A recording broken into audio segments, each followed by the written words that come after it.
I believe that this is about as real as it gets without it actually happening. Strong words. A former Mahoning County Sheriff's deputy who was fired from his job is now behind bars. Good evening, I'm Dave Sess. Eric is off tonight. That former deputy had a history of disciplinary problems, and he's being held in the Trumbull County Jail tonight to keep him away from those he once worked with. As 27 First News reporter Jerry Ricciuti tells us, the suspect was indicted today, accused of threatening to kill his former boss. I was very concerned for some time about him. Sheriff Jerry Green tells me he and his staff were all too familiar with Richard Rowe. The 57-year-old was fired from his job as a Mahoning County Sheriff's deputy roughly 18 months ago. A lot of it were issues of temper, falling asleep at work, coming late, but just a multitude of things.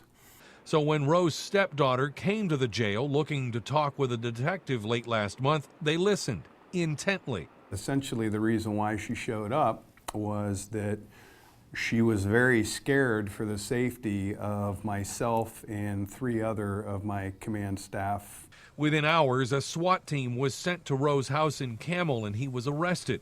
Investigators say they recovered a number of handguns, a shotgun, and hundreds of rounds of ammunition, as well as cell phone recordings and writings where they say Rowe detailed his threats.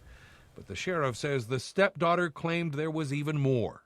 A couple of days prior to that, Mr. Rowe had assaulted his wife and shortly thereafter had raped her.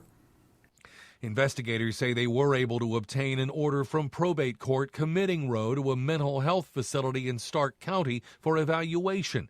He was released this morning and taken back into custody.